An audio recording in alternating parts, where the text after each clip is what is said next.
اللہ ایک ہے اور وہ واجب الوجود ہے، یعنی اس کا ہونا ضروری ہے۔ امام شافعی رحمۃ اللہ تعالی علیہ سے کسی نے پوچھا کہ اے امام شافعی ذرا یہ تو بتائیں کہ کیا اللہ ہے اور اللہ ہیں کتنے؟ تو امام شافعی رحمۃ اللہ تعالی علیہ فرمانے لگے ہاں اللہ ہے اور ہے بھی ایک ہے۔ تو انہوں نے پوچھا کہ اس پر دلیل کیا ہے؟ تو امام شافعی رحمۃ اللہ تعالی علیہ اس وقت شہتوت کے درخت کے نیچے بیٹھے تھے۔ تھوڑی دیر غور و فکر کرنے کے بعد انہوں نے بلا ساختہ فرمایا، کہا کہ یہ شہتوت کا درخت ہی اللہ کے موجود ہونے پر دلیل ہے۔ کہا کہ وہ کیسے؟ امام شافعی رحمۃ اللہ تعالی علیہ فرمانے لگے کہ اس کی جڑیں اور رنگ کی ہیں، اس کے پتے اور رنگ کے ہیں، پھل کچا ہو تو اس کا رنگ اور ہوتا ہے، پھل پک کر تیار ہو جائے تو اس کا رنگ اور ہوتا ہے۔ اسی شہتوت کے درخت کے پتے اگر بکری کھائے تو دودھ بنتا ہے، اگر ریشم کا کیڑا کھائے تو ریشم بنتا ہے۔ تو پھل چیز ایک ہے، میٹیریل ایک ہے، لیکن اس کے نتائج مختلف ہیں۔ بکری دودھ دے رہی ہے، ریشم کا کیڑا ریشم بنا رہا ہے۔ تو یہ کہا کہ کوئی ہے نا جو اس خوبصورت نظام کو اتنے اچھے طریقے سے چلا رہا ہے، تو یہ کائنات خود بخود نہیں بن گئی، اس کائنات کا کوئی بنانے والا ہے، اس کائنات کو کوئی چلانے والا ہے، جو اس نظام کو بڑے اچھے اور خوبصورت طریقے سے اس نظام کو چلا رہا ہے۔ اور کسی نے ایک بڑھیا سے پوچھا، ایک بڑھیا جو چرخہ کاٹ رہی تھی، اس سے کسی نے پوچھا کہ اے بڑھیا کیا تو خدا کو مانتی ہے، اللہ کو مانتی ہے؟ تو اس نے کہا ہاں میں اللہ کو مانتی ہوں۔ کہا کہ اس پر دلیل کیا ہے کہ اللہ ہے، جس کی تم عبادت کرتی ہو، جس کو تم پوجتے ہو، اللہ کے ہونے پر دلیل کیا ہے؟ کہا کہ میرا یہ چرخہ ہی اللہ کے ہونے پر دلیل ہے۔ کہا وہ کیسے؟ کہا کہ یہ چرخہ ہے اور اس کو میں چلا رہی ہوں تو یہ چل رہا ہے، اگر اس کو میں نہ چلاؤں تو یہ حرکت نہیں کرے گا، یہ نہیں چل سکتا۔ تو کہا اتنی بڑی کائنات وہ خود بخود کیسے بن سکتی ہے، وہ خود بخود کیسے اس کا نظام چل سکتا ہے جب ایک چرخہ چھوٹا سا یہ خود بخود نہیں چل سکتا؟ کہا کہ اچھا پھر اللہ ایک ہے، اس پر کیا دلیل ہے؟ بڑھیا کہنے لگی اس پر بھی میرا چرخہ ہی دلیل ہے۔ کہا کہ وہ کیسے؟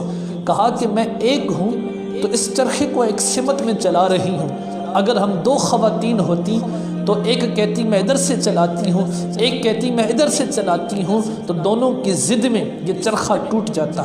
کہا کہ اگر دو خدا ہوتے، ایک کہتا میں مشرق سے سورج کو طلوع کرتا ہوں، دوسرا کہتا میں مغرب سے سورج کو طلوع کرتا ہوں، تو دونوں کی آڑ میں، دونوں کی ضد میں یہ کائنات کا چرخہ ٹوٹ جاتا۔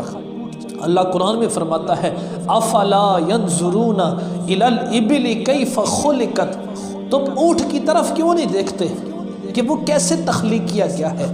اب اللہ اونٹ پر ہمیں غور و فکر کرنے کی دعوت دے رہا ہے۔ یہ اونٹ ایسا جانور ہے جو کئی دن تک بغیر پانی پیے زندہ رہ سکتا ہے، اپنا گزارا کر سکتا ہے۔ اب اس کے اندر کوئی ایسی چیز نہیں ہے جو پانی کو جمع کر لے، پانی کو سٹور کر لے۔ ہاں اس کے اندر دو اضافی غدودیں ہیں جو ہوا سے آکسیجن اور ہائیڈروجن کو سٹور کر لیتی ہیں، اور پانی کا فرمولہ ہے H2O۔ آکسیجن اور ہائیڈروجن جب ملتی ہے تو یہ آپس میں چونکہ اس کو سٹور کر لیتا ہے اپنے اندر اونٹ، تو اسی سے وہ اندر ہی اندر کیمیائی عمل کرتا ہے اور پانی بن جاتا ہے، جس کے ذریعے وہ کئی دن تک وہ زندہ رہتا ہے اور اپنا گزارا کرتا رہتا ہے۔ اونٹ وہ جانور ہے جو دودھ بھی دیتا ہے، جو سواری کے کام بھی آتا ہے، جو سامان لادنے کی بھی کام آتا ہے، جو سامان بھی اٹھاتا ہے، دودھ بھی ہمیں دیتا ہے، اور جس کی کھال بھی کام آتی ہے، جس کا گوشت بھی ہم کھاتے ہیں۔ تو اتنے سارے فائدے اللہ نے صرف ایک اونٹ کے اندر رکھ دیے ہیں۔ تو فرمایا افلا ينظرون الى الابل کیف خلقت، یہ لوگ اونٹ کی طرف کیوں نہیں دیکھتے کہ وہ کیسے پیدا کیا گیا ہے؟ افلا ينظرون الى الابل کیف خلقت والى السماء کیف رفعت، کہا کہ آسمان کی طرف کیوں نہیں دیکھتے کیسے وہ بلند کیا گیا ہے؟ یہ آسمان اتنا بڑا آسمان جو بغیر کسی ستون کے، بغیر کسی سہارے کے کھڑا ہے، اور اس میں کوئی کجی، کوئی ٹیڑھا پن نہیں ہے، کوئی اس کے اندر نقص نہیں ہے۔ اگر دنیا کے سارے مستری بھی اکٹھے ہو جائیں، دنیا کے سارے معمار بھی اکٹھے ہو جائیں، تو تو وہ 1 فٹ کی ٹائل بغیر سپورٹ کے کھڑی نہیں کر سکتے۔ اتنا بڑا آسمان جو بغیر ستون کے کھڑا ہے، تو ہے نا کوئی جو اس کو چلا رہا ہے نا جو جس نے اس کو بنایا ہے، بڑے خوبصورت طریقے سے اس کو کھڑا کر رکھا ہے۔ تو فرمایا وَإِلَى السَّمَاءِ كَيْفَ رُفِعَتْ، آسمان کی طرف دیکھو کیسے وہ بلند کیا گیا ہے۔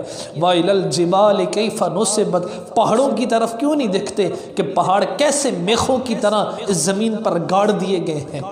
وَإِلَى الْأَرْضِ كَيْفَ سُطِحَتْ، اور اس زمین کی طرف دیکھو کہ یہ زمین کیسے ہمارے لیے بچھا دی گئی ہے۔ تو اللہ تعالیٰ کی نشانیاں ہیں۔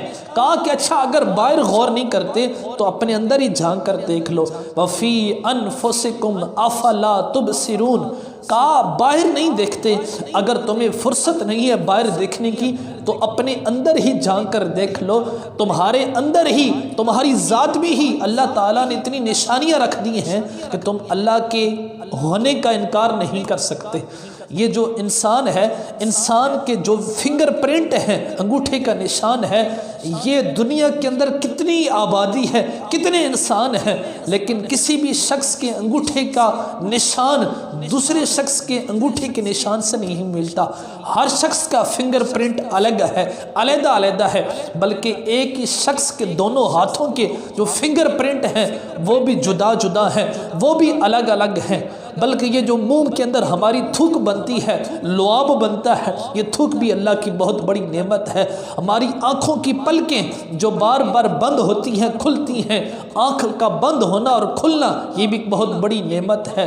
ہمارے ہاتھ، ہمارے پاؤں، ہماری آنکھیں، ہمارے کان، ہمارا سارے کا سارا وجود جو ہے، یہ اس کے اندر اللہ تعالیٰ کی بہت بڑی نشانیاں ہیں۔ اے انسان، اگر تو باہر نہیں دیکھ سکتا تو اپنے من کے اندر جھانک کر دیکھ لے، تجھے اللہ کے ہونے کا کبھی بھی جو ہے تو انکار نہیں کر سکتا۔ اقبال نے بھی کہا تھا، اپنے من میں ڈوب کر پا جا سراغ زندگی، اپنے من میں ڈوب کر پا جا سراغ زندگی، میرا نہیں بنتا تو نہ بن، اپنا تو